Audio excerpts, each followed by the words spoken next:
Hello friends, how are you? नमस्कार मित्रांनो, कसे आहात सगळे? व्यवस्थित आनंदात आहात ना? चला, इंग्लिशचा period. Now let start at English. Miss slippery. Okay, page number 18. Last period we came up to passage number 2. Today we start from passage number 3 on page number 18. पान नंबर 18 काढा. इंग्लिशचं पुस्तक पान नंबर 18 काढा सगळ्यांनी आणि पॅसेज नंबर 3 बघा आता. Okay, I will read passage number 3. Please listen carefully. Look into your book now. सगळ्यांनी पुस्तक उघडलं का? पान नंबर 18 काढा आणि पान नंबर 18 वरचा मिस स्लिपरीचा पॅसेज नंबर 3 तिसरा पॅरेग्राफ बघा. मी पूर्ण पॅरेग्राफ वाचतोय. Okay, now listen. The next was history class and my favorite subject. The teacher had asked us to memorize the causes and effects of the Battle of Panipat. I was well prepared. She began testing all of us one by one. When my turn came, I went blank. The teacher gave me a stern stare while I stood there still with my head hanging down in shame.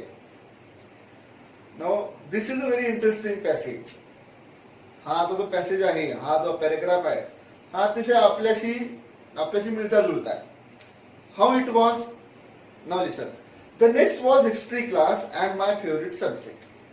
The second period was the history period. And Saily's favorite subject was the history subject.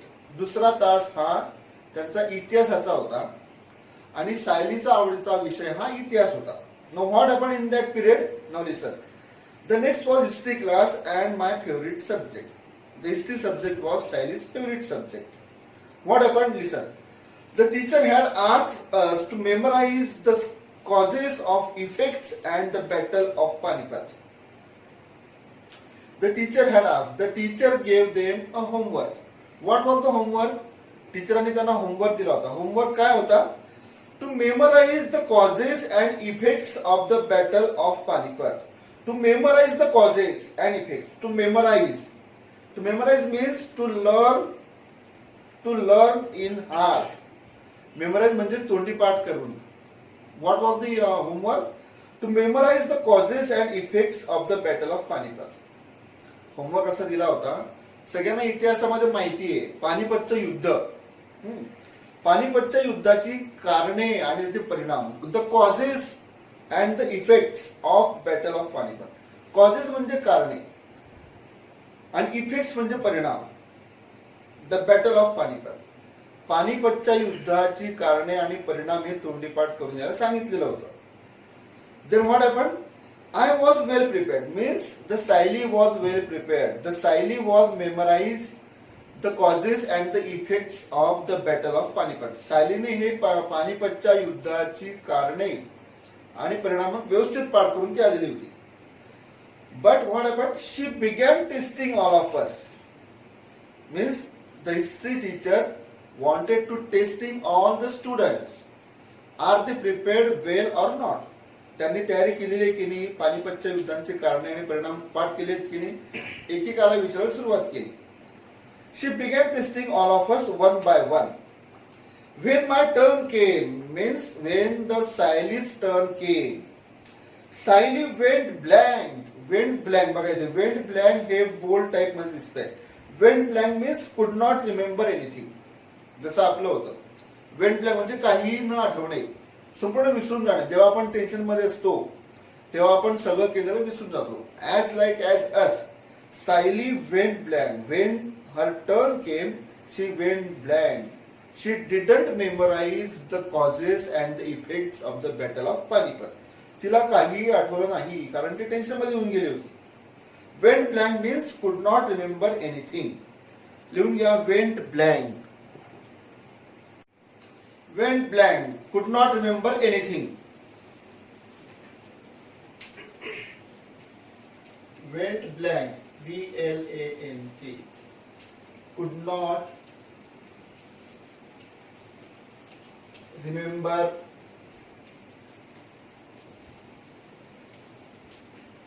anything, काहीही न आठवणे.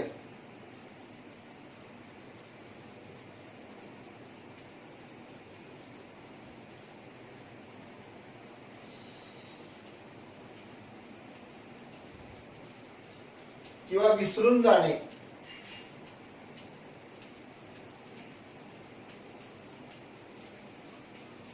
Went blank, काहीही न आठवणे, विसरून जाणे. Saili totally blank when her teacher asked the causes and the effects of the Battle of Panipat. She didn't memorize anything. She totally blank. So what happened? Listen. The teacher gave me a stern stare. The teacher gave me a stern stare. टीचरांनी तिच्याकडे असं रोखून बघितलं.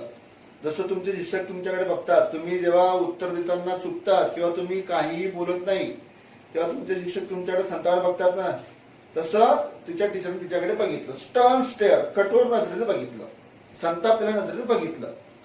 While I stood there stiff still with my head hanging down in shame. Meanwhile Saili was stood there. Saili तिथेच उभी होती. How she was standing there? She was stiff. Stiff means not moving. ती ताठ उभी होती, न हलत होती. स्टिल, शांत उभी होती. With my head hanging down in शेम. जसं आपल्याला उत्तर येत नाही तसं आपण मान खाली घालतो.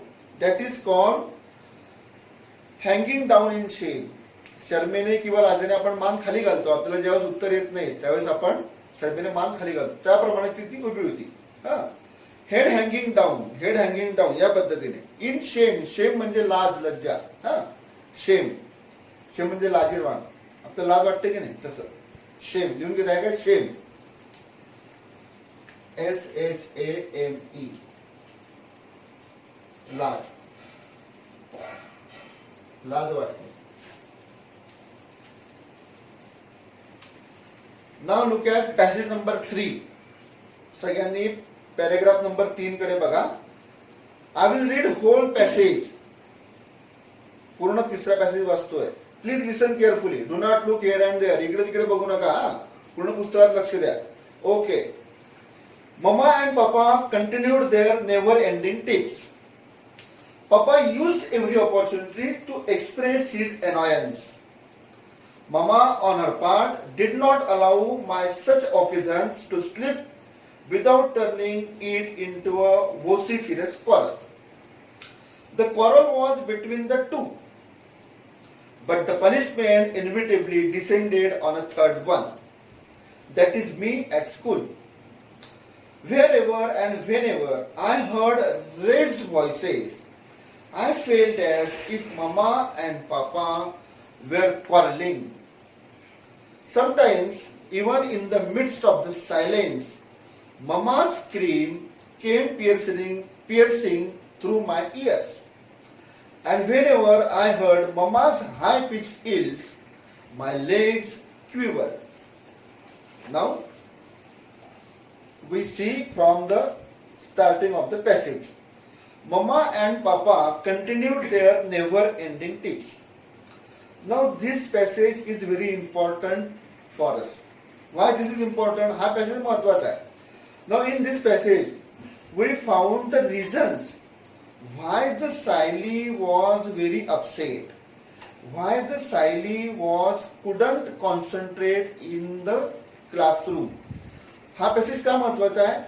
आता या पॅसेज मध्ये आपल्याला सायली ही अशी का वागते, तिचं वर्गात लक्ष का लागत नाही, ती सारखी अपसेट का असते, ती सारखी अस्वस्थ का असते, याची कारण आपल्याला या पॅसेज मध्ये बघायची आहे. So listen very carefully. Mama and papa continued their never ending tips. Never ending tips means a slight argument.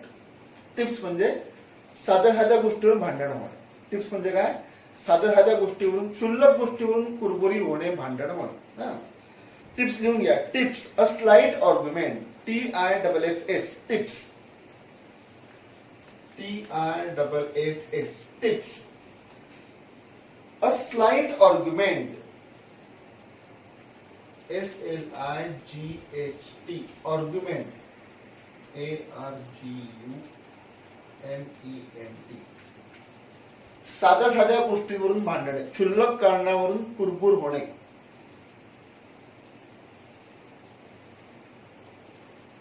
क्षुल्लक कारणांवरून कुरबुर.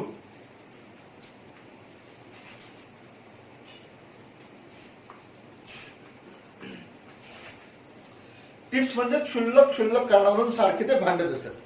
Mamma and papa continue their never ending tips. Never ending tips म्हणजे कधी न संपणाऱ्या कुरबुर त्यांच्या नेहमी घरात चालत असत. Papa used every opportunity to express his annoyance. Sayali's papa was not a matured person. सायलीचे वडील हे काही समजूतदार माणूस नव्हते. Why? Because papa use every opportunity. ते सारख्या प्रत्येक संधीचा वापर करत त्यासाठी to express his annoyance. Annoyance म्हणजे संताप, चीड. प्रत्येक गोष्टीला ते संतापत असत, चिडत असत. अनॉयन्स लिहून घ्या. Annoyance ANNOYANCE annoyance. Feeling of being angry. संतापने, चिडणे.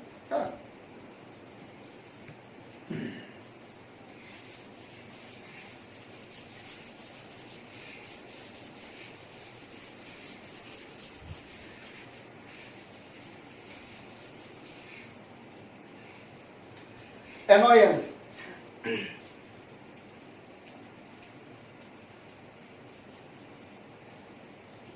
Annoyance means feeling of being angry.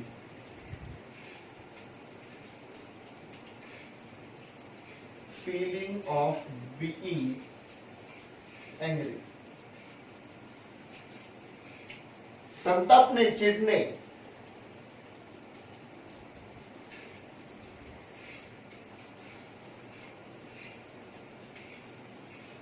He used every opportunity to make a quarrel between his mama.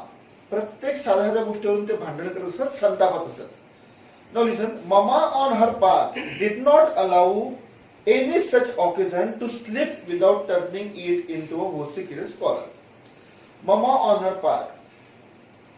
आता ज्यावेळेस एखादा आपले वडील जेव्हा आई व संतापतात विनाकारण कारणावरून, तेव्हा आई शांत बसेल का? नाही. ममा ऑन हर पार्ट म्हणजे आई तिच्या बाजूने काय करत होती? Did not allow any such occasion. ती कुठलाही प्रसंग सोडत नव्हती. ऑकेजन म्हणजे प्रसंग. ऑकेजन म्हणजे प्रसंग. टू स्लीप, इथे स्लीपचा अर्थ आहे सोडणे. Did not allow to slip. ती एकही प्रसंग सोडत नव्हती.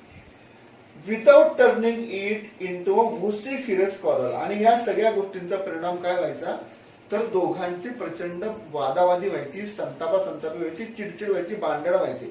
व्होसिफिरस क्वारल म्हणजे आरडाओरडी, ताणतणाव नेहमी असायचा. आरडाओरडी. व्होसिफिरस म्हणजे आरडाओरडी, ताणतणाव. म्हणजे vociferous. Noisy and forceful in expressing one's feeling. आपण जेव्हा संताप होतो, आपण कसं ओरडतो, चिडतो, त्या पद्धतीने ती चिडत होते आणि त्यांची भांडण चालत असत. क्वारल म्हणजे भांडण, सगळ्यांना माहिती आहे. QUARREL. क्वारल म्हणजे भांडण. व्होसिफिरस म्हणजे आरडाओरडीचा, ताणतणावाचा. लिहून घ्या. व्होसिफिरस. VOCIFEROUS. VOCIFEROUS.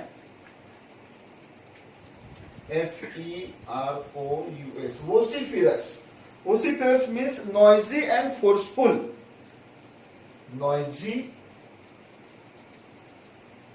and forceful. Noisy and forceful in expressing one's feeling.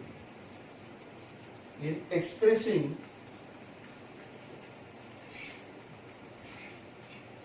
one's feeling.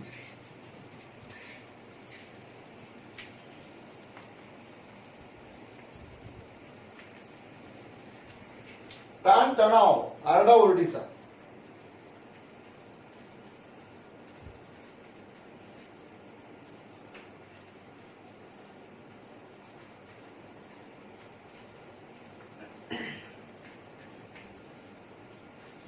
साध्या साध्या गोष्टींचं रूपांतर त्यांचं प्रचंड भांडण व्हायचं.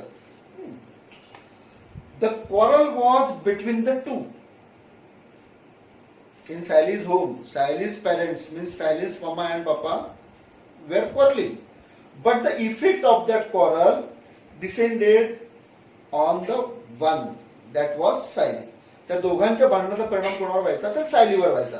The quarrel was between the two, दोघांमधलं भांडण व्हायचं. बट द पनिशमेंट, शिक्षा, पनिशमेंट म्हणजे काय शिक्षा, inevitably descended on a third one. Inevitably म्हणजे अपरिहार्यपणे. द पनिशमेंट म्हणजे काय, दोघांच्या भांडणाची शिक्षा कोणाला व्हायची, इन्व्हिटेबली म्हणजे अपरिहार्यपणे, descended on a third one. Descended means come or go down. त्यांच्या दोघांच्या भांडणाचा परिणाम स्वाभाविकपणे अपरिहार्यपणे सायलीवर व्हायचा. हा, इन्व्हिटेबली म्हणजे सर्टेनली, अपरिहार्यपणे. INEVITABLY, इन्व्हिटेबली म्हणजे अपरिहार्यपणे, सर्टनली.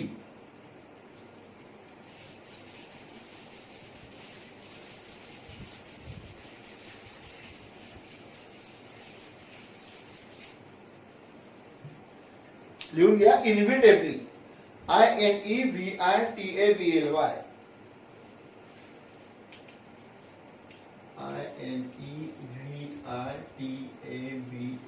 Inevitably means certainly.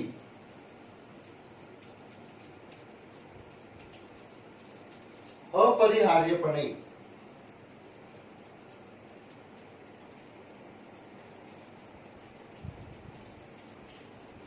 तर दुसरा शब्द बघा, descended, DESCENDED, descended, come or go down. स्वाभाविकपणे परिणाम तिसरा होता. परिणाम लिहून घ्यायचे, खाली येणे किंवा वर जाणे, descended.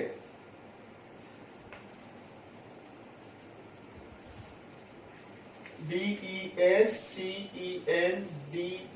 Descended, go or, come or go down, come or go down, खाली किंवा वर आहे.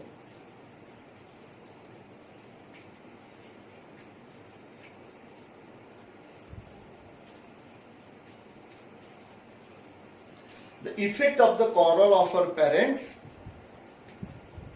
inevitably on the Sayali. दोघांच्या भांडणाचा परिणाम सायलीवर स्वाभाविकपणे व्हायचा.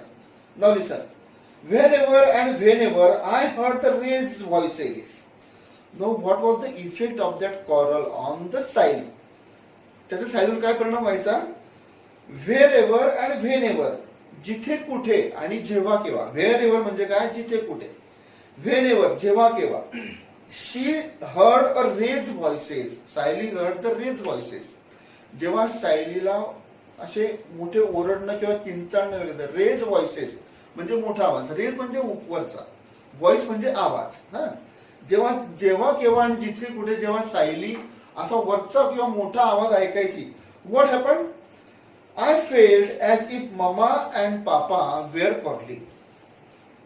शी thought that when she heard the raised voices, when she heard the loud voices, she thought that the quarrel was happened between her parents. तिला असं वाटायचं की हे आपल्या आई पप्पांचंच भांडण चालू आहे, असं तिच्या डोक्यावर इतका परिणाम झालेला होता तिच्या आई वडिलांच्या भांडणाचा. नाव लिसन, पेज नंबर 19, पान नंबर 19 बघा. Sometimes even the midst of the silence Mama's scream came piercing through my ears. Sometimes even the midst of the silence. Midst of the silence. This is the phrase, midst of the silence. जेव्हा केव्हा शांतता असायची, तिच्या होती जेव्हा ती शांततेच्या काळात बसली असायची. ममा स्क्रीम्स, ममा स्क्रीम म्हणजे तिच्या आईचं ओरडणं, स्क्रीम्स म्हणजे ओरडणे, किंचाळणे. केम पियर्सिंग, पियर्सिंग म्हणजे काय, भेदून जाणार. पियर्सिंग, PIERCING, पियर्सिंग म्हणजे भेदून जाणारा. थ्रू माय इयर्स, जेव्हा केव्हा ती शांततेच्या काळात बसली असायची किंवा जेव्हा केव्हा तिच्या अवती कोणी नसायचं, तेव्हा तिला काय वाटायचं की आपल्या आईचा मोठा किंचाळणारा आवाज आपल्या कानामध्ये आदळतो असं तिला वाटायचं. पियर्सिंग म्हणजे भेदून जाणारा. लिहून घ्या, पियर्सिंग, भेदून जाणारा. PIERCING, piercing. PIERCING, पियर्सिंग, भेदून जाणारा.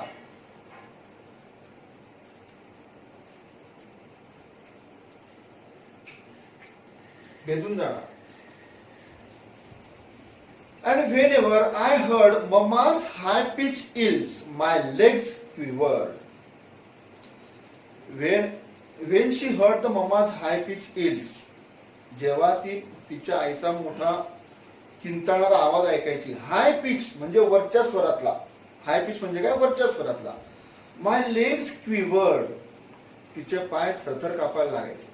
तिचे पाय क्विवर्ड म्हणजे थरथर पावणे किंवा कंप पावणे. शुक और ट्रेम्बल्ड. लिहून घ्या last word quivered, QUIVERED, quivered.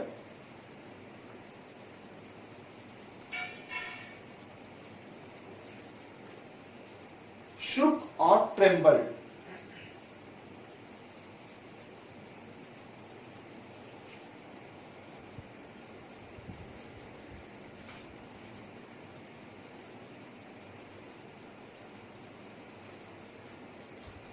कंप पावणे किंवा थरथर कापणे.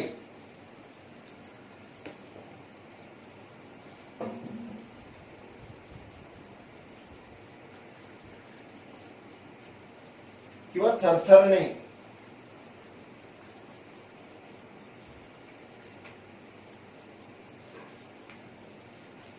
Okay, now today we finished the third passage.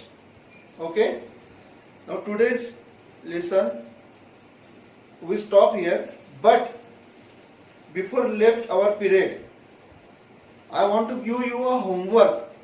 तुम्हाला मी होमवर्क देतोय. Now turn on page number 17. Turn on page number 17 and turn on page number 16. पान नंबर 16 काढा, त्याच्यावर तुम्हाला होमवर्क देतोय. पान number 16. This is for your homework. Page number 16. Look into your book. पुस्तकात बघा. Fill in the gap in the table of degrees of comparison. वरचा table दिसतोय सगळ्यांना, कंपॅरिझनचा डिग्रीचा टेबल दिसतोय तुम्हाला. तो टेबल तुम्हाला भरायचा आहे. Then exercise number 2, adjective which have more than 2 syllable दिसतोय सगळ्यांना. हा, तर तो एक्सरसाइज नंबर 2 आणि वरचा टेबल याचा तुम्ही होमवर्क करायचा आहे. ओके, एका कागदावर तुम्ही हा होमवर्क करून ठेवायचा आहे. Okay, now see you tomorrow in the Saturday. Okay, have a nice day.